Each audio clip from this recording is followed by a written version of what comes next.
கர்த்தர் பெரிய காரியங்களை கர்த்தர் செய்வாராக. இன்னைக்கு தேவன் நமக்கு கொடுத்த நல்ல மேன்மைகளுக்காக கர்த்தரை துதிக்கிற தொடர்ந்து கர்த்தர் நம்மை பலப்படுத்துவாராக. ஆமென். பிலிப்பியர் 3ஆம் அதிகாரம் அதனுடைய 9-10 வசனங்கள். நான் கிறிஸ்துவை ஆதாயப்படுத்திக் கொள்ளும்படிக்கும் நியாயப்பிரமாணத்தினால் வருகிற சுயநீதியை உடையவனாய் இராமல் கிறிஸ்துவை பற்றும் விசுவாசத்தினால் வருகிறதும் விசுவாசம் மூலமாய் தேவனால் உண்டாயிருக்கிறதுமான நீதியை உடையவனாய் இருந்து கிறிஸ்துவுக்குள் இருக்கிறவன் என்று காணப்படும்படிக்கும் இப்படி நான் அவரையும் அவருடைய உயிர்த்தெழுதலின் வல்லமையையும் அவருடைய பாடுகளின் ஐக்கியத்தையும் அறிகிறதற்கும் அவருடைய மரணத்திற்கு ஒப்பான மரணத்திற்குள்ளாகி எப்படியாயினும் நான் மரித்தோரிலிருந்து உயிரோடு எழுந்திருப்பதற்கு தகுதியாகும் படிக்கும் அவருக்காக எல்லாவற்றையும் நஷ்டம் என்று விட்டேன், குப்பையுமாக எண்ணுகிறேன். இந்த 10வது வசனத்தை எல்லாம் சேர்ந்து வாசிக்கலாமே. இப்படி நான் அவரையும் அவருடைய உயிர்த்தெழுதலின் வல்லமையும் அவருடைய பாடுகளின் ஐக்கியத்தையும் அறிகிறதற்கும் அவருடைய மரணத்துக்கு ஒப்பான மரணத்துக்குள்ளாகி எப்படி ஆயினும் நான் மரித்தோரிலிருந்து உயிரோடு எழுந்திருப்பதற்கு தகுதியாய் இருக்கும்படியும் அவருக்காக எல்லாவற்றையும் நஷ்டம் என்று விட்டு குப்பையுமாக என்கிறேன். ஹல்லேலூயா. கிறிஸ்துவை ஆதாயப்படுத்திக் கொள்வதற்காக அப்போஸ்தலனாகிய பவுல் தன்னுடைய வாழ்க்கையில தன்னை மேன்மைப்படுத்திக் கொள்வதற்கு வேறு பிரித்துக் கொள்வதற்கு அவர் தன்னுடைய வாழ்க்கையில அனுபவித்த ஆவிக்குரிய அனுபவத்தை குறித்து நாம் இந்த இடத்துல நம்ம பார்க்க முடியும். ஆமென். ஆவிக்குரியவர்களாக மாத்திரம்தான் இதை புரிந்து கொள்ள முடியுமே தவிர மாம்சீகமா இதை புரிந்து கொள்வது மிகவும் கடினம். ஆமென். காரணம் என்ன தெரியுமா? அவன் சவுலாக இருந்த காலங்களில ஆமென் இந்த ஆவிக்குரிய அனுபவத்தை உயிர்த்தெழுதல் வல்லமை குறித்தான ஒரு அறிவு அவனுக்குள் இல்லாததுனாலதான் தேவனுடைய பிள்ளைகளுக்கு விரோதமா, கிறிஸ்தவங்களுக்கு விரோதமா, தேவனை நம்புகிற பிள்ளைகளுக்கு விரோதமா அவன் என்ன செய்தான்? அவன் எதிர்த்து நிற்கிறவனாக செயல்பட்டான். ஆமென். அதான் நம்ம அப்போஸ்தலர் நடபடிகள் புஸ்தகம் 9வது அதிகாரத்துல வாசிக்க முடிந்தது. தேவனுடைய பிள்ளைகளை பயமுறுத்துகிறவனாக, இன்னும் சொல்லப்போனா தேவனுக்காக ஓடுகிற தேவனுடைய பிள்ளைகளை இழுத்து கொண்டு போகிறவனாக, அடிக்கிறவனாக, கொலை செய்கிறவனாக, சிறைச்சாலைக்கு கொண்டு போறவனாக, ரொம்ப துன்மார்க்கமான வாழ்க்கையில் நடந்து கொள்கிறவனாக இருந்த இந்த சவுல் மனுஷனுடைய வாழ்க்கையில அவன் பிரியம் இல்லாமல் வாழ்ந்து கொண்டிருந்தான் என்பதை குறித்துதான் நம்ம இந்த இடத்துல பார்க்க முடியும். ஆனால் தேவன் அவனை சந்தித்த போது கிறிஸ்துவை ஆதாயப்படுத்திக் கொள்வதற்காக முதல்ல அவன் தன்னுடைய வாழ்க்கையில அவன் ஏற்படுத்தி கொண்ட முதல் அனுபவம் கிறிஸ்துவை தனக்கு உடையவராக மாற்றிக் கொண்டான். ஆமென். அல்லேலூயா. கிறிஸ்து என்று சொல்வது அபிஷேகம் பண்ணப்பட்டவர். அபிஷேகம் பண்ணப்பட்டவருக்குள்ளாக இருக்கிற எல்லா குணாதிசயங்களும் தனக்குள் ஏற்படுத்திக் கொள்வதற்கு தேவன் அவனுக்கு கிருபை கொடுத்தார். ஆமென். இரண்டாவது அவர் சொல்கிறாரு, அவனை நான் ஆதாயப்படுத்திக் கொள்வதற்காக கிறிஸ்துவுக்குள் நான் இருக்கிறேன் என்பதை அறிந்து கொள்வதற்காக இரண்டாவது அவர் சொல்லும்போது சொல்கிறார், அவன் அவருடைய உயிர்த்தெழுதலின் வல்லமையும் அவருடைய பாடுகளின் ஐக்கியத்தையும் அறிகிறதற்கும். ஆமென். இந்த வார்த்தையெல்லாம் சரி சொல்லலாமா? உயிர்த்தெழுதலின் வல்லமையிலும் அவருடைய பாடுகளின் ஐக்கியத்தை அறிகிறதுக்கும் அடுத்த வார்த்தை என்ன சொல்லுன்னா, அவருடைய மரணத்துக்கு ஒப்பான மரணத்துக்குள்ளாகி எப்படி ஆகினும் நான் மரித்தோரிலிருந்து உயிரோடு எழுந்திருப்பதற்கு தகுதியாய் இருக்கும்படிக்கு. ஆமென். அப்போ கிறிஸ்துவோடு கூட தன்னை பாடுகளுக்குட்படுத்தினான். மரணத்துக்கு ஒப்பாக தன்னை ஒப்பு கொடுத்த அந்த அனுபவத்தை நாம் இந்த இடத்துல பார்க்க முடியும். ஹல்லேலூயா. ஆமென். வசனத்துக்கு நடுகிறவனை கர்த்தரை நோக்கி பார்ப்பார். இன்னைக்கு கர்த்தருக்கு முன்பாக இருக்கிற பிள்ளைகளை பாக்கிய பெற்றவர்கள். இந்த வார்த்தைகள் எல்லாம் கர்த்தருடைய வார்த்தைகள். தேவன் இந்த வார்த்தையை பேசிக் கொண்டிருக்கும் போதே ஆமென் பவுலின் வாழ்க்கையில, சவுலுடைய வாழ்க்கையில ஆமென் சந்தித்த அதே வல்லமை தேவன் நம்மை கர்த்தர் சந்திப்பாராக. அல்லேலூயா. அவர் ஒரு சாதாரணமான ஒரு மனுஷனாக தான் இருந்தார், ஒரு துன்மார்க்கமான ஒரு மனுஷனாக தான் இருந்தார். ஆனா வேதம் தெளிவா சொல்லப்பட்டிருக்கு, அவன் அந்த அகோரமான மோசமான அந்த செயல்களிலிருந்து தன்னை விடுவித்துக் கொள்வதற்கு ஒரே ஒரு ஒளி அவனுடைய வாழ்க்கை மாற்றத்தை கொண்டு வந்தது. அல்லேலூயா. எந்த மனுஷனையும் பிரகாசிப்பிக்கிற ஒளியே அந்த ஆமென். அந்த வார்த்தையெல்லாம் சேர்ந்து சொல்லுவோம். ஆமென். உலக அறிவு இருக்குதோ இல்லையோ, ஆனா தேவ அறிவு நமக்கு நல்லா இருக்கும்.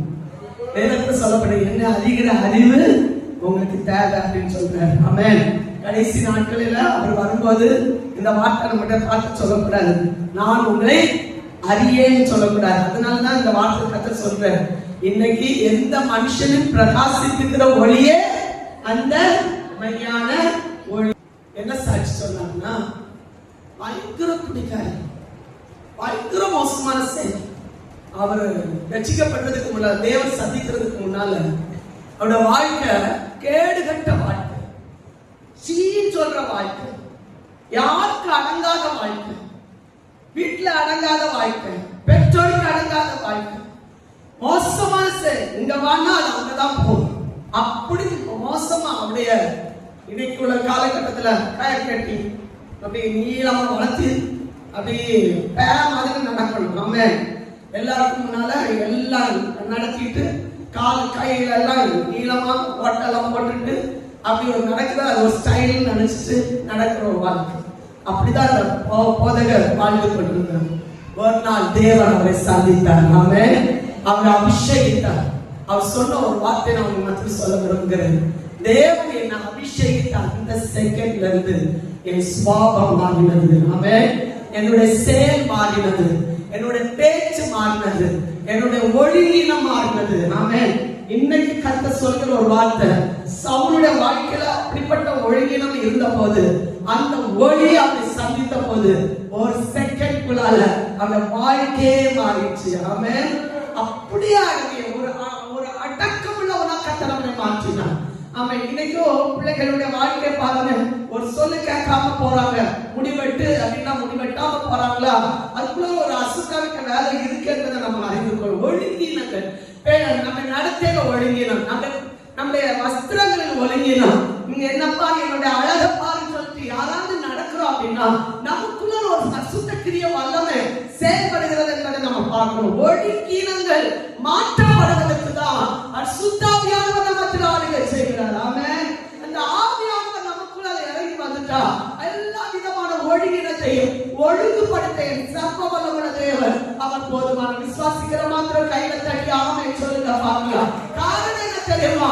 உயிர்ப்பிக்கப்படுகிற ஒரு அனுபவம், உயிர்த்தெழுதலின் வல்லமை ஆமென் நமக்குள்ள ஊற்றப்படும் போது, அந்த ஒளி ஊற்றப்படும் போது கர்த்தர் நமக்குள்ள ஒரு பெரிய மாற்றத்தை காட்டுகிறார். ஹல்லேலூயா. இயேசு கிறிஸ்து ஆமென் பாடுகள் பட்டு அவர் மரித்து அடக்கம் பண்ணப்பட்ட போது, ஆமென் வாரத்தின் முதல் நாள் காலங்களில எல்லாரும் போய் ஸ்திரீகள் போய் பார்க்க போனாங்க. அங்க போய் பார்க்க போனா கல்லறைகள் திறக்கப்பட்டிருந்தது. அங்க என்ன நடந்தது தெரியுமா? வெறுமையான கல்லறை இருந்தது பார்த்தாங்க. காரணம் என்ன? உயிர்த்தெழுதல் வல்லமை அந்த கல்லறைக்குள்ளால இறங்கி இருக்கிறத உணராது இருந்தார்கள். ஆமென். நான் இதை தியானித்த போது ஆமென் உயிர்த்தெழுதல் வல்லமை ஆமென் இன்னைக்கு வரை யாராலும் எக்ஸ்பிளைன் பண்ண முடியல. ஆமென். அது எப்படி இருக்குன்னு யாராலும் சொல்ல முடியல. காரணம் என்ன தெரியுமா? நமக்குள் வர்ற அபிஷேகத்தை காட்டிலும் உயிர்த்தெழுதல் வல்லமை பயங்கரமாய் செயல்பட வல்லமுள்ளது என்பதை நாம் அறிந்து கொள்ள வேண்டும். ஹல்லேலூயா. அந்த உயிர்த்தெழுதல் வல்லமை கீழே இறங்கி வந்த போது ஆமென் கல்லறையில் இருந்த பரிசுத்தவான்கள் உயிரோடு எழுப்பி போனாங்க. ஆமென். இன்னும் சொல்ல போனா பயங்கரமான பூமி அதிர்ச்சிகள் உண்டானது. உயிர்த்தெழுதல் வல்லமை இறங்கி வந்த அந்த செகண்டுக்குள்ளால அந்த கல்லறையை புரட்டி இருந்த பெரிய கல் என்ன செய்யப்பட்டிருந்தது தெரியுமா? புரட்டப்பட்டிருக்கிறதை கண்டாங்க. இன்னும் சொல்ல போனா பயங்கரமான முத்திரை பண்ணப்பட்டிருந்த கவர்மெண்டுடைய முத்திரை ஒரு செகண்டுக்குள்ளார அந்தமாக்கப்பட கர்த்தர் கிருபை கொடுத்தார். எல்லாவற்றுக்கும் மேல ஆமென் எங்க ஒரு திரட்சியில இருந்துச்சு.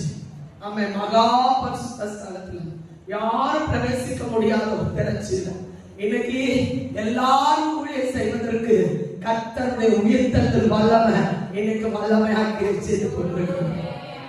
ஹல்லேலூயா. ஒருவரை அல்ல தட்டாத சர்வ வல்லமுள்ள தேவன் கிறிஸ்துவினுடைய உயிர்த்தெழுதல் வல்லமை. அதுதான் இந்த இடத்துல நம்ம அறிந்து கொள்ளணும்.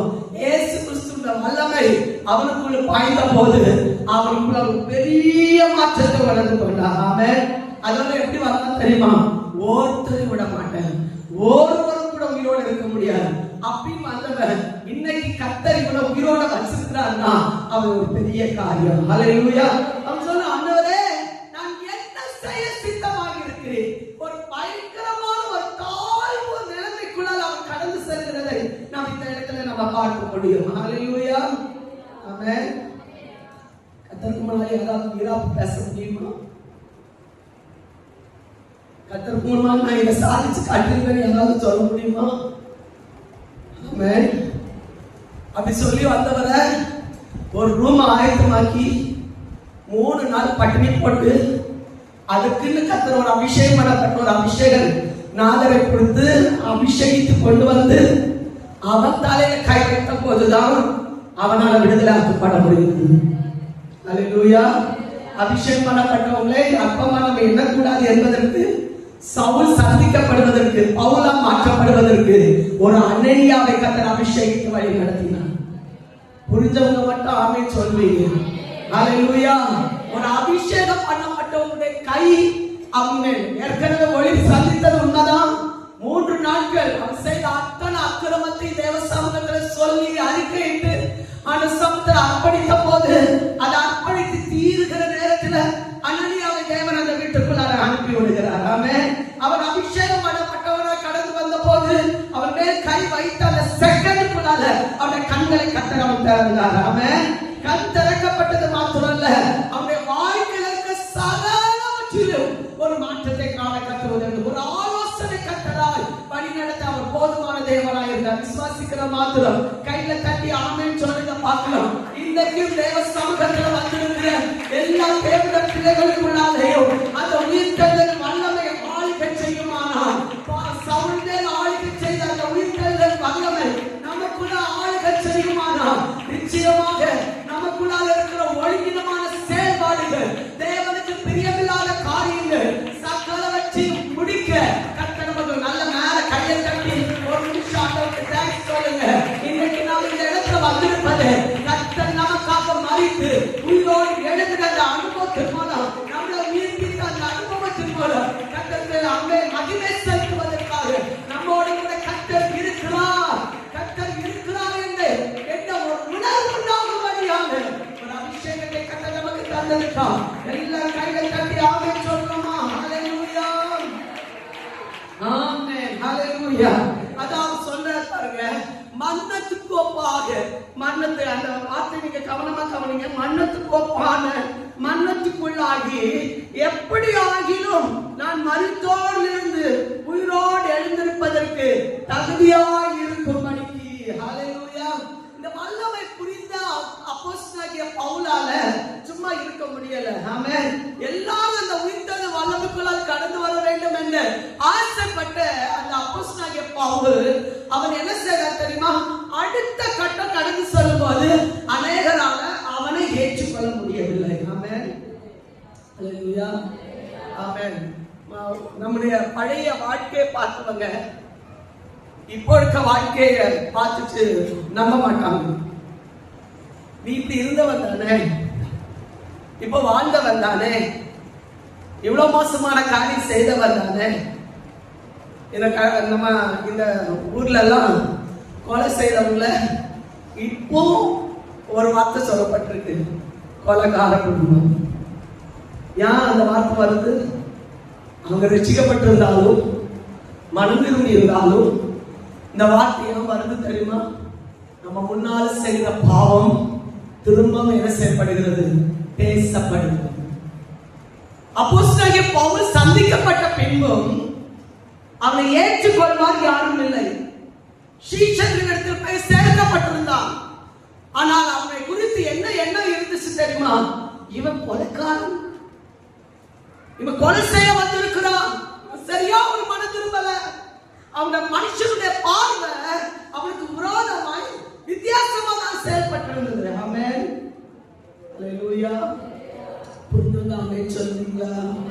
நம்ம எவ்வளவு மனமாற்றத்துக்குள்ள வந்திருந்தாலும் நமக்குள்ள இருக்கிற தேவன் அவன் உயிர்த்தெழுதல் வல்லமை வெளிப்படும் போது நாம் உயிரோடு இருக்கிறோம் என்பதை மற்றவர்கள் அறிகிறது வரையிலும் ஜனங்கள் நம்மை ஏற்றுக்கொள்ளவே மாட்டாங்க. அல்லேலூயா. அந்த வார்த்தை எத்தனை பேருக்கு புரியுதுன்னு தெரியல. ஆமென். நமக்குள்ளால உயிர்த்தெழுதல் வல்லமை புறப்பட்டு, ஆமென், நமக்குள்ள தேவனுக்கு இதை செய்கிறார் என்ற ஒரு காலகட்டம் வருகிறது வரையிலும் ஒருவர் நம்மளை ஏற்றுக்கொள்ள மாட்டாங்க. அல்லேலூயா. புரிஞ்சவங்க ஆமென் சொல்லுங்க. நம்ம செய்கிற ஊழியமானாலும் சரி, நாம் செய்கிற ஜபங்களானாலும் சரி, ஏற்ற காலங்கள் வரும் வரையிலும் கர்த்தர் சமூகத்துல நாம் சில பாடுகள் வழியாய் கடந்து சென்றே ஆகணும். ஆமென். மனிதர்கள் சொல்லுகிற வார்த்தைகள், ஆமென், காயப்படுத்துகிற வார்த்தைகள். இப்போ ரட்சிக்கப்பட்டு வந்துட்டேன், உயிர்த்தெழுந்த வல்லமை எனக்குள்ள வந்துச்சு, நான் கர்த்தருக்காக எதையாவது செய்ய விரும்புகிறேன். பவுல் அப்படிதான் நினைச்சான். வேதத்துல வாசித்தோம், அவன் உடனே அவன் ஞானஸ்தானம் எடுத்தான், உடனே சுவிசேஷ வேலையை செய்வதற்காக தன்னை ஆயத்தமாக்கி கொண்டான். அவன் எவ்வளவாய் பாடுபட வேண்டும் என்பதை நான் அவனுக்கு அறிவிப்பேன் என்று கர்த்தர் சொல்லுகிறார். ஆமென். உயிர்த்தெழுந்த வல்லமை வந்த உடனே அவன் ஈஸியா தன் வாழ்க்கையை அவன் ஏற்படுத்திக் கொள்ளல. அவனுக்குள்ளால பாடுகளின் வழியா, அதான் சொல்றான், பாடுகளின் ஐக்கியத்துக்குள்ளால அவன் கடந்து செல்ல கர்த்தர் அவனை அபிஷேகித்தார். ஹல்லேலூயா. ஆமென் சொல்றீங்களா? ஒரு சுவிசேஷத்தை சொல்றது ஈஸியா சொல்ல முடியாது. ஆமென். அவன் எதுக்காக அழைக்கப்பட்டான்னு நம்ம வாசித்த அந்த வேத பத்திக்குவாங்க. ஆமென். அப்போஸ்தலர் 9ஆம் அதிகாரம் அதனுடைய எத்தனாவது வசனம்? 15வது வசனம். அதற்கு கர்த்தர், நீ போ, அவன் புறஜாதிகளுக்கும் ராஜாக்களுக்கும் இஸ்ரவேல் புத்திரருக்கும் என்னுடைய நாமத்தை அறிவிக்கிறதுக்காக நாம் தெரிந்து கொண்ட பாத்திரமாய் இருக்கிறான். அவன் என்னுடைய நாமத்தின் நிமித்தம், எல்லாம் சேர்ந்து சொல்லணும், அவன் என்னுடைய நாமத்தின் நிமித்தம் எவ்வளவாய் பாடுபட வேண்டும் என்பதை நான் அவனுக்கு காண்பிப்பேன். ஹல்லேலூயா. ஆமென். பாடுகள் தேவனுடைய உயிர்த்தெழுதல்ல பாவத்திலிருந்து விடுதலை பெற்றான், சாபத்திலிருந்து விடுதலை பெற்றான், ஆமென், அக்கிரமத்திலிருந்து விடுதலை பெற்றான், எல்லா மரணத்திலிருந்து விடுதலை பெற்றான். ஆனாலும் கர்த்தருடைய சுவிசேஷத்துக்காக பாடுகளை சந்திக்க கர்த்தர் நமக்கு பலன் கொடுத்தார். ஆமென். சாதாரணமான பாடுகளா? வேதத்துல அநேக காரியங்கள் நான் இன்னைக்கு தியானிக்கும் போது அநேக விஷயங்களை ஆமென் தியானிக்க கர்த்தருக்கு உதவி செய்தார். ஆமென். வாசிக்கலாமா? ஆமென். வாசிக்க பார்க்கலாம். 2 கொரிந்தியர் 11ஆம் அதிகாரம் 23ஆம் வசனத்திலிருந்து வாசிக்கும் போது அவன் என்னென்ன பாடுகள் வழியா சுவிசேஷம் சொன்னதுனால, இந்த உயிர்த்தெழுதல் வல்லமை அவனுக்குள்ளால பிரவேசித்ததுனால, ஆமென், அந்த உயிர்த்தெழுதல் வல்லமை மற்றவர்களுக்கு அவன் எடுத்து கூறினதுனால அவன் போன பாடுகளில் எல்லாம் என்ன விதமான பாடுகளை அவன் சந்தித்தான் என்பதை ஒரு சில காரியங்களை அவர் இந்த இடத்துல வெளிப்படுத்தி இருக்கிறார். வாசிக்க பார்க்கலாம். அவர்கள் கிறிஸ்துவின் ஊழியக்காரரா, நான் அதிகமாய் பிரயாசப்பட்டவன். உயிர்த்தெழுதல் வல்லமை ஒரு மனுஷனுக்குள்ள பிரவேசித்தால், ஆமென், உலக மனுஷர்கள் படுத்துகிற பாடுகள் எல்லாம் நமக்கு ஏமாற்றுறாங்க. ஆமென். அல்லேலூயா. யார் என்ன சொன்னாலும் நம்ம காதுல என்ன செய்யாது யாராவது. காரணம் என்ன தெரியுமா? நமக்குள்ள இருக்கிறவர் பெரியவர், நமக்குள்ள இருக்கிறவர் அதிசயமானவர், நமக்குள்ள இருக்கிறவர் எல்லாவற்றையும் செய்ய வல்லமுள்ளவர். அவருக்காக ஓடுகிற தேவனுடைய பிள்ளைகளுக்காக, ஆமென், யுத்தங்களை செய்ய அவர் வல்லமுள்ளவர். ஆமென். தெரிந்தெடுத்த நோக்கத்தை நிறைவேற்றுவதற்காக அப்போஸ்தலனாகிய பவுல் இந்த இடத்துல என்ன சொல்கிறார் தெரியுமா? நான் அதிகமாய் பிரயாசப்பட்டவர், அதிகமாய் அடிபட்டவர், அதிகமாய் காவலில் வைக்கப்பட்டவர். ஆமென். கிறிஸ்துவுக்காக அடி வாங்குறவங்க ஒரு ஆமென் சொல்லுங்க. ஏன் தெரியுமா? இன்னும் சுவிசேஷத்தான இறங்கல. அல்லேலூயா. ஒரு காயமான வார்த்தை நமக்கு வந்தா கூட நம்மளால சகிக்க முடியல. ஆமென். அதிகமா அடிப்பட்டா ஒரு அடி கூட நம்ம கிறிஸ்துவுக்காக பாடுபடல. ஆமென். அல்லேலூயா. எவ்வளவு அமைதி. எல்லாம் சேர்ந்து ஒரு ஆமென் சொல்லுங்க பார்க்கலாம். ஆமென். கொஞ்சம் யோசித்து பாருங்க.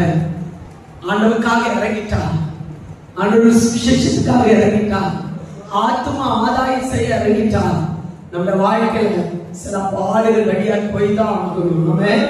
இந்தியான வார்த்தைகளை பேசுவாங்க, இவருக்கு வேற வேலை இல்லைன்னு சொல்லுவாங்க, ஏதோ நம்மள மோசமான வார்த்தைகளை சொல்லி காயப்படுத்துவாங்க. அதெல்லாம் அவர் சகித்தார். ஆமென்.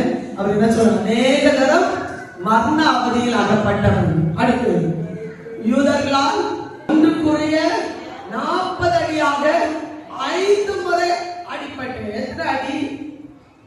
95. பரவாயில்ல, ஈஸியா பண்ணிட்டீங்க. 195. உங்க மேல கையெல்லாம் பாருங்க, ஏதாவது ஒரு அடிப்பட்டு காய இருக்கான்னு பாருங்க. நாம 195 அடி வாங்கி இருக்கிறோம். எதுக்கு தெரியுமா? ஒரு முறை கல்லறை அடிப்பட்டு ஒலிமுக வாசல்ல கொண்டு போய் இழுத்து கொண்டு போட்டுட்டு இவன் செத்து போயிட்டான், இனி உயிரோட வரமாட்டான் அப்படின்னு கொண்டு போய் போட்டாங்க. என்ன நடந்துச்சு தெரியுமா? வேதத்துல சொல்லப்பட்டிருக்கு, அவனை கர்த்தர் உயிரோட எழுப்பி அவனை கர்த்தர் சுவிசேஷ ஊழியத்துக்கு ஆயத்தமாக்கினார். அவன் கீழே சொல்லப்பட்டு வாசிக்க பார்க்கலாம். 25வது வசனம். 3 தரம் விடாதுகளால் அடிப்பட்டு, 1 தரம் கல்லறி உண்டு, 3 தரம் கப்ப சேதத்துல இருந்த கடல்ல ஒரு ராப்பகல் முழுவதும் போக்கினேன், அநேக தரம் பிரயாணம் பண்ணினேன், ஆறுகளால் வந்த மோசம். பிரயாணம் பண்றதும் சாதாரணமான காரியம் அல்ல. என்னை பொறுத்தவரையில் நான் சொல்வேன், ஒவ்வொரு இடங்களுக்கு ஏற்றபடி சூழ்நிலைகள் என்ன செய்யும்? மாறும். ஆமென். ஒவ்வொரு இடங்களுக்கு ஏற்றபடி அந்த கிளைமேட் மாறும்போது இவங்களுடைய சரீரம் அதுக்கு ஏற்றபடி என்ன செய்யணும்? ஒத்துக்கொண்டு வரணும். அதே போல கப்ப சேதம் சொல்றது சாதாரணமான சேதம் அல்ல.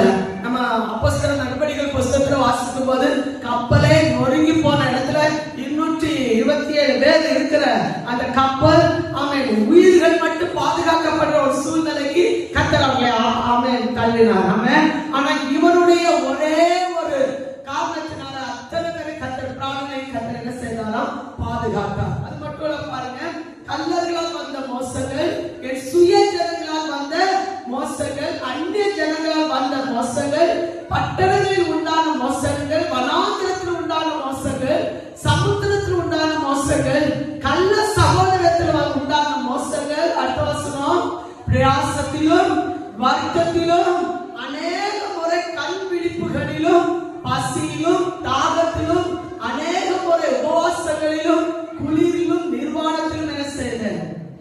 ஹல்லேலூயா. அவர் சொல்வது, கிறிஸ்துவின் அன்பை விட்டு என்னை பிரிப்பவன் யார்? அவ்வளோ கஷ்டங்களை தாண்டி நான் உண்மையை சொல்றேன், 14 நிருபங்களை எழுதுகிற அளவுக்கு இந்த 14 நிருபங்களிலும் நம்ம வாசித்து பார்க்கும்போது முழுவதும் கிறிஸ்துவோடு கூட நடக்கிற அனுபவத்தை குறித்து அவர் எழுதி இருக்கிறதை நம்ம பார்க்க முடியும். ஹல்லேலூயா. சிறைச்சாலையில் இருக்கும்போது, காவலில் இருக்கும்போது, இன்னும் சொல்ல போன அடிபட்டு நொறுங்கி இருக்கும்போது இந்த வார்த்தைகள் எல்லாம் எழுதி அவன் அநேகருக்கு உயிர்ப்பிக்கக்கூடிய ஒரு அனுபவத்தை நாம் இந்த இடத்துல பார்க்க முடியும். ஆமென். இந்த தியானித்துக் கொண்டிருக்கும் போது ஒரு சம்பவத்தை கர்த்தருக்கு முன்னால கொண்டு வந்து நிறுத்தினார். அந்த சம்பவத்தை நாம் இன்னைக்கு தியானிக்க கர்த்தர் நமக்கு பலன் தருவாராக. எல்லாரும் எடுத்துக்கொள்வோம்.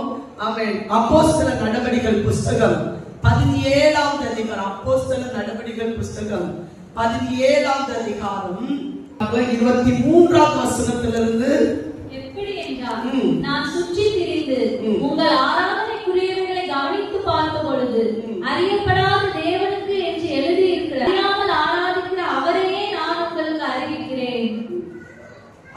உலகத்தையும் அதிலுள்ள யாவற்றையும் உண்டாக்கின தேவனானவர் வானத்திற்கும் பூமிக்கும் ஆண்டவராய் இருக்கிறபடியால் கைகளினால் கட்டப்பட்ட கோவில்களில் அவர் வாசம் பண்ணுகிறது. இந்த அத்தேனை பட்டணம் என்று சொல்லுகிற அந்த இடத்துல ஒரு நடனமெல்லாம் ஆடுகிற, நேரங்களை செலவழிக்கிற, சொல்ல போனா விளையாட்டு காரியங்களை நிறைவேற்றுகிற, எல்லாரையும் சிரிக்க வைக்கிற, நம்ம சிரிக்க வைக்க தெரியுங்களா? ஆமென். நமக்கு வேற எதுவும் தெரியுமா? தெரியும். சிரிக்க வைக்க தெரியும் சொல்லுவாரு. ஆமென் சொல்லுங்க பார்ப்போம். உம்முன்னு இருக்க தெரியும், ஆனா சிரிக்க வைக்க எங்களுக்கு தெரியாது. ஹல்லேலூயா. துக்கத்தோடு இருக்கிறவங்க சிலர் சிரிக்க வச்சிருவாங்க. அது ஒரு பாரம். ஆமென். இது எதுக்காக வைக்கப்பட்ட இடம் தெரியுமா? அந்த அத்தேனை பட்டணத்துல அப்போஸ்தலர் பவுலை பேச வச்ச இடம் மக்கள் வேடிக்கை பார்த்து சிரிச்சு கைத்தட்டி நேரத்தை போக்குவதற்காக அமைக்கப்பட்ட ஒரு இடம். இவர் அந்த அத்தனை பட்டத்தை சுற்றி வரும்போது ஒரு பலிபீடத்துல இப்படி எழுதப்பட்டிருந்தது. என்ன எழுதப்பட்டிருந்ததுன்னா, அறியப்படாத தேவனுக்கு. அந்த 23வது வசனமா பார்த்த பொழுது அறியப்படாத தேவனுக்கு என்று எழுதியிருக்கிற ஒரு பலிபீடத்தை கண்டேன். நீங்கள் அறியாமல் ஆராதிக்கிற அவரே நான் உங்களுக்கு அறிவிக்கிறேன். ஹல்லேலூயா. இந்த வார்த்தை எல்லாம் சேர்ந்து சொல்லணும். இன்னைக்கும் நிறைய பேருடைய வாழ்க்கையில அந்த தேவன் யாரா இருக்கிறாருன்னா அறியப்படாத தேவனா இருக்கிறார். ஆமென். அன்றைக்கு அத்தனை பட்டணத்தில் இருந்த ஜனங்கள் மட்டும் அல்ல, இன்னைக்கும் அநேக ஜனங்கள் இன்னைக்கு தேவனை அறியாத ஜனங்களா இருக்கிறாங்க. உங்க பக்கத்துல இருக்கிறவங்க தட்டி சொல்லுங்க, கர்த்தரை அறிகிற அறிவினால் கர்த்தரை நிரப்புவாராக. ஹல்லேலூயா. அறியப்படாத தேவன், அறியப்படாத தேவன் சொன்ன அந்த வார்த்தை அவருடைய இருதயத்துல ரொம்ப ஆழமா பதிக்கப்பட்டிருந்தது. அந்த வார்த்தையை தியானிக்கும் போது இந்த ஜனங்களுக்கு அந்த தேவனை குறித்து சொல்லணும், உயிர் தெழுந்த வல்லமையுள்ள தேவனை குறித்து சொல்லணும்ன்ற ஒரு ஏக்கம் அவருக்குள்ளாக வந்த போது அவர் என்ன சொல்கிறார் பாருங்க. அடுத்த வசனத்தை வாசிக்க பார்க்கலாம். உலகத்தையும் அதிலுள்ள யாவற்றையும் உண்டாக்கின தேவனானவர் வானத்திற்கும் பூமிக்கும் ஆண்டவராய் இருக்கிறபடியால் கைகளினால் கட்டப்பட்ட கோவில்களில் அவர் வாசம் பண்ணுகிறவர் எல்லாருக்கும் ஜீவனையும் சுவாசத்தையும். இந்த வார்த்தையெல்லாம் சேர்ந்து சொல்லும். எல்லாருக்கும் ஜீவனையும் சுவாசத்தையும் சகலத்தையும் கொடுக்கிற அவர். ஆமென். சகலத்தையும் கொடுக்கிற அவர், எல்லாருக்கும் ஜீவன், நமக்கு மூச்சுல போற ஆமென் சுவாசம் கர்த்தருடையது. ஆமென். இது எப்ப நிக்கும் யாருக்கும் சொல்ல முடியாது. மூச்சுல போற இந்த சுவாசம் நிக்கிற வரையிலும் நம்மளால நடக்க முடியும், ஓட முடியும், செயல்படுத்த முடியும். சகலவற்றையும் கொடுக்கிற அவர், ஜீவனையும் சுவாசத்தையும் சகலத்தையும் கொடுக்கிற அவர் நமக்கு யாது ஒன்று தேவையானது போல மனுஷன் கைகளால் பணிவிடை கொள்கிறது இல்லை. ஏன் அந்த வார்த்தை அவர் சொன்னாரு? கல்லை உருவாக்கி தெய்வமா வச்சு அதுக்கு பொட்டு போட்டு அதுக்கு தலையில கிரீடம் வச்சு அதுக்கு துணியை ஊற்றி அதெல்லாம் யார் செய்வது? அது யார் செய்வது? மனுஷன் செய்து அதுக்கு துணி உடுக்கிறது யார் தான்? மனுஷன் தான். அதுக்கு எண்ணெய் வார்க்கிறது யார் தான்? மனுஷங்க தான். அதுக்கு குளிப்பாட்டுறது யார் தான்? மனுஷங்க தான். அது தூக்கி சுமந்துட்டு ஐயோ அப்போ அப்படின்னு கூப்பிடுறது யார் தான்? மனுஷங்க தான். ஆனா அதுக்கு என்ன இல்லை? ஜீவன். அவர் சொன்ன அர்த்தத்தை கொஞ்சம் கவனிக்கிறீங்களா? மனுஷ பணிவிடையை அவர் என்ன செய்யறதில்லை, ஏற்றுக்கொள்கிறதில்லை. அவன் அவன் நமக்கு செய்து தருவார், நம்ம உடுப்பிப்பார், அவன் நம்மை நடத்துவார், அவன் நம்மை சுமப்பார். சுமப்பால் சொல்ற ஒரு ஆமென் சொல்லுங்க பார்க்கலாம். அவன் நம்மை தாங்குவார், நம்மை நடத்துவார், நமக்கு ஆலோசனை தருவார், நம்மளை போஷிப்பார், நம்ம தேவைகளை சந்திப்பார், நம் கேட்கிறவைகள் எல்லாவற்றுக்கும் அவர் பதிலளிப்பார். விசுவாசிகள் நல்ல ஆமென் சொல்லுங்க பார்க்கலாம். நம்ம செய்து கொடுக்கணும்ல, அவன் நமக்காக செய்வார். கையில தட்டி ஆமென் சொல்லி கர்த்தரை துதிங்க. அவன் நமக்காக செய்வார். நம்முடைய ஜீவனுக்காக, நாம் நன்றாக இருப்பதற்காக அவன் நமக்கு செய்து தர என் தேவன் போதுமானவர். விசுவாசிக்கிறவங்க நல்ல கருத்தோட ஆமென் சொல்லுங்க பார்க்கலாம். மனுஷ கைகளினால் பணிவிடை கொள்கிறதில்லை. கர்த்தர் நமக்காக அவர் செய்து நான் இதை செய்தேன் என்று சொல்கிற சர்வ வல்லமையுள்ள தேவன். ஆமென். அடுத்த வசனம் என்ன சொல்லு பாருங்க. மனுஷ ஜாதியான சகல ஜனங்களையும் அவர் ஒரே இரத்தத்தினால் தோன்ற பண்ணி பூமி மீதெங்கும் குடியிருக்க செய்து முன் தீர்மானிக்கப்பட்ட காலங்களையும் அவர் குடியிருப்பின் எல்லைகளையும் குறித்திருக்கிறார். ஆமென். நம்ம இருக்கிற வீடை குறித்து கர்த்தரே குறித்த இடமா கர்த்தர் நமக்கு வைத்திருக்கிறார். ஹல்லேலூயா. ஆமென். அன்பான திடீர்னு ஞாபகம் வந்ததால சொல்றேன். அன்பான சகோதரன் வேலம்மா அவருடைய வீடு, அவங்க சொந்த வீட்டை விட்டு வெளியே வரும்போது அந்த அமலாபுரத்துல ஒரு வீடை வாங்கினாங்க. அந்த நிலம் வாங்கும்போது ஒரு வீடு அதுக்குள்ளால இருந்துச்சு. நாங்க அது உள்ள போய் பார்க்க போனோம். இருட்டு போன வீடு, உள்ள மனுஷன் தங்க முடியும் அப்படிப்பட்ட ஒரு வீடு அந்த வீட்டுக்கு அந்த காம்பவுண்டுக்குள்ளால இருந்துச்சு.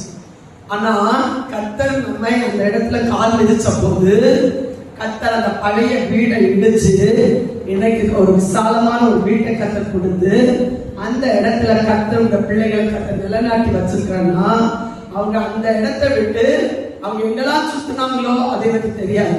ஆனா அந்த இடத்துல கர்த்தர் அவங்க இருத்தோடு முன்குறித்து வச்சிருந்தார். அவர்களுக்கு அவங்க ஏற்படுத்துவது. இதே போல ஒவ்வொரு பிள்ளைகளுடைய வீடுகளையும் தேவனை முன்குறித்து வைத்திருக்கிறார். அல்லேலூயா.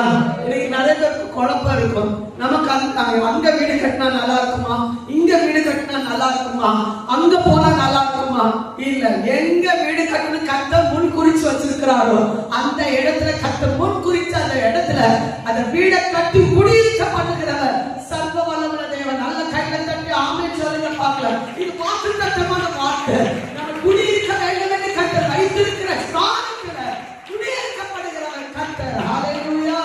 சகல ஜனங்கள் அவர் ஒரே லட்சத்தினாலே தோன்ற பண்ணி பூமி மீதம் குடியிருக்க செய்து முன் தீர்மானிக்கப்பட்ட காலங்களையும் அவர் குடியிருப்பின் எல்லைகளையும் அவர் என்ன செய்திருக்கிறார், குறித்திருக்கிறார். அடுத்த வசனம், கர்த்தராகிய தம்மை அவர்கள் எப்படி தடவியாகி எப்படியாவது என்னை நோக்கி பார்க்கணும் அப்படின்னு கர்த்தர் விரும்புகிறார். ஹalleluya. மோசேக்கு சொன்னார், ஒரு வெண்கல சர்ப்பத்தை ஒழித்து வை, அப்படியாவது என்ன பார்க்கட்டும். ஆமென். மேல பார்க்கணும். அவருக்கு மேல பார்க்கிறதுக்காக ஒரு வெண்கல சர்ப்பத்தை செய்து வை அப்படின்னு சொன்னார். ஆமென். கர்த்தர் இன்னைக்கு இந்த கால வேளையில கர்த்தர் சொல்கிற ஒரு வார்த்தை, அப்படியாவது தடவியாவது பார்க்கும்படி. ஆமென். அப்படியாவது நோக்கி பார்க்கும்படி. ஆமென். கண்டுபிடிக்கத்தக்கதாக தம்மை தேடும்படிக்கு அப்படி செய்தார். அவர் நம்மில் ஒருவருக்கும் தூரமானவர் அல்லவே. அடுத்த வசனம் ரொம்ப முக்கியமான வார்த்தை. ஏனெனில் எல்லாம் சேர்ந்து சொல்லுமா, அவருக்கு நாம் பிழைக்கிறோம், அசைகிறோம், இருக்கிறோம். சொல்லுங்க, பிழைக்கிறோம், அசைகிறோம், இருக்கிறோம். அப்படியே உங்கள் புலவர்களின் சிலர் நாம் அவருடைய சந்ததியார் என்று சொல்லி இருக்கிறார்கள். அடுத்த வசனம், நாம் தேவனுடைய சந்ததியாக இருக்கிற மனுஷனுடைய சித்திர வேலைதான் உத்தினால் உருவாக்கின பொன் வெள்ளி கல் இவைகளுக்கு தேவன் ஒப்பாய் இருக்கும் என்று நாம் நினைக்கலாகாது. அறியாமையில், இந்த வார்த்தை ரொம்ப முக்கியம், அறியாமையில் உள்ள காலங்களை தேவன் காணாதவர் போல இருந்தார். இப்பொழுதோ மனம் திரும்ப வேண்டும் என்று எங்கும் உள்ள மனுஷன் எல்லாருக்கும் அவர் கட்டளையிடுகிறார். ஆமென். ஒரு காலத்தில் கர்த்தர் விட்டு வச்சார், அறியாமையின் காலம். அந்த காலத்துல அவன் செய்த எல்லா பாவத்தையும் கர்த்தர் என்ன செய்தார், மன்னித்தார். மன்னிச்சார் சொல்லுவாங்க. அல்லேலூயா. பலமா வரட்டுமே. மன்னிச்சார். ஆமென். அல்லேலூயா. அது அறியாமை செய்த காலம். சினிமா பார்த்தது, கண்டனெல்லாம் ஓடுறது, இஷ்டம் போல அழைத்தது, கண்ட வீடெல்லாம் ஏறினது, அதெல்லாம் என்ன நடந்துச்சு யாருக்கு தெரியாது. கள்ளத்தனமான காரியங்கள் செய்தது, இதெல்லாம் ஒரு காலத்துல அறியாமை செய்த காலம். மன்னிச்ச. ஆனா அடுத்த வார்த்தை சொல்லு, இப்பொழுதோ, இப்பொழுதோ. அல்லேலூயா. இதுவரை நீங்க செய்ததெல்லாம் தவறுதான். இதுவரை நீங்க செய்ததெல்லாம் அறியாமை செய்தீங்க, உண்மைதான். ஆனா இன்னைக்கு ஒரு வாய்ப்பு. ஆமென். இன்னைக்கு கர்த்தருடைய வார்த்தை கேட்கக்கூடிய ஒரு வாய்ப்பை தேவன் உங்கள் வாழ்க்கையில தந்திருக்கிறார். இப்பொழுதோ எல்லாரும் மனம் திரும்ப வேண்டும் என்று எங்கும் உள்ள மனுஷன் எல்லாருக்கும் அவர் கட்டளையிடுகிறார். ஒரு ஆமென் சொல்லுங்க பார்க்கலாம். மனம் திரும்புங்கள், பரலோகராஜ்யம் சமீபித்திருக்கிறது என்று சொல்லுகிற அந்த வார்த்தைக்கு ஒப்பு கொடுக்கிற பிள்ளைகளின் வாழ்க்கையில கர்த்தர் ஒரு மாற்றத்தை கொடுக்க தேவன் போதுமானவர். ஹalleluya. அதோட விடல அடுத்த வசனத்தை வாசிக்க பார்க்கலாம். எல்லாம் சேர்ந்து வாசிக்கலாமா? மேலும் ஒரு நாளை குறித்திருக்கிறார், அதிலே அவர் தாம் நேரிட்ட மனுஷனை கொண்டு பூலோகத்தை நீதியாய் நியாயம் தீர்ப்பார். அந்த மனுஷனை மரித்தோர்ந்து எழுப்பினதுனால அது நிச்சயத்தை எல்லாருக்கும் விளங்க பண்ணி. ஒரு முறை கூட எல்லா சத்தம் அந்த வசனத்தை வாசிக்க பார்க்கலாம். மேலும் குறித்திருக்கிறார், அதிலே அவர் தாம் நேரிட்ட மனுஷனை கொண்டு பூலோகத்தை நீதியாய் நியாயம் தீர்ப்பார். அந்த மனுஷனை மரித்தோரிலிருந்து எழுப்பினதுனாலே அதன் நிச்சயத்தை எல்லாருக்கும் விளங்க பண்ணினா என்றார். இந்த வார்த்தையை சொல்லும் போதுதான் அந்த இடத்துல ஒரு பிரச்சனை நடக்குது. வாசித்து பாருங்க அடுத்த வசனம். மரித்தோரின் உயிர்த்தெழுதலை குறித்து அவர்கள் கேள்விப்பட்ட போது, ஆமென், இந்த வார்த்தை ஒரு மனுஷனால் ஏற்றுக்கொள்ள முடியாத ஒன்று. அல்லேலூயா. உயிர்த்தெழுதல் வளம் உள்ள போகிறதை அனுமதிக்காத மனுஷர்கள், ஆனால் தேவன் ஒருவரை அனுமதித்தால் அதை தடுத்து நிறுத்தவும் ஒரு மனுஷனால முடியாது. அல்லேலூயா. இன்னைக்கு எத்தனை பேர் விசுவாசிக்கிறீங்க? நிறைய பேர் நினைச்சிட்டு இருக்காங்க, நான் இந்த காலம் வரல, இவ்வளோ போயிட்டே இருப்பேன், கள்ளத்தனமா நான் இருப்பேன், வருவேன் போவேன், யாரும் என்னை பற்றி கவலையே படவே நான் சொல்றேன். பிள்ளைகளை தொடுறதுக்கு ஒரு செகண்ட் போதும். ஆமென். சவுலை தொட்ட தேவன் எல்லாரையும் தொடாதனால முடியும். தொடுவாரா? ஆமென். அநேக மனுஷன் உங்களோட இருப்பாங்க, மனுஷன் உங்களோட இருப்பாங்க அப்படின்னு அந்த இகழ்ந்த அந்த அனுபவத்தை அவங்க காதுல கேட்க ஆரம்பித்த. இன்னும் ஒரு சிலர் என்ன சொன்னாங்க தெரியுமா? சொல்லுகிறதை இன்னொரு வேளை நாங்க என்ன செய்வோம் கேட்ப. பயங்கரமான கூக்குரல் சத்தம் அவங்க உண்டானது. ஆனா இன்னொரு கூட்டம் இருந்தாங்க, விசுவாசித்தவர்கள். அந்த உயிர்த்தெழுதல் வல்லமைக்குள்ளார பிரவேசிக்க கர்த்தர் கிருபை கொடுத்தார். அந்த வசனத்தை பாருங்கமா, 35வது வசனமா 36வது வசனம். ஆமென். சிலர் அவனை பற்றிக்கொண்டு விசுவாசிகள் ஆனார்கள். அவர்கள் மாஸ் மேடையில் நியாயாதிபதியில் ஒருவனாய தியோனிசியு என்பவனும் தாமரை என்னும் பேருள்ள ஒரு ஸ்திரீயும் இவங்களோட கூட வேறு சிலரும் இருந்தார்கள். ஹல்லேலூயா. கர்த்தர் சமூகத்துல சுவிசேஷம் சொல்வதில்லை, உயிர்த்தெழுதல் வல்லமை மற்றவர்களுக்கு பறைசாற்றுவதில்லை. அப்போஸ்தலனாகிய பவுலை போல ஆமென் அபிஷேகம் பண்ணப்பட்ட தேவனுடைய பிள்ளைகள் இன்றைக்கு நமக்குள்ளார கர்த்தர் ஊற்றப்படுமானால் அந்த அபிஷேகத்தின் வல்லமையினால சில பாடுகள் வழியாக நாம் கடந்து செல்ல வேண்டியது இருக்கும். ஆனாலும் வேதம் தெளிவா சொல்லப்பட்டிருக்கு, என் மித்தவங்களை நிந்தித்து துன்பப்படுத்தி பலவிதமான தீமையான மொழிகளை உங்கள் பேரில் சொல்வார்களானால் நீங்கள் பாக்கியவான்களாய் இருப்பீர்கள். எத்தனை பேர் விசுவாசிக்கிறீங்க?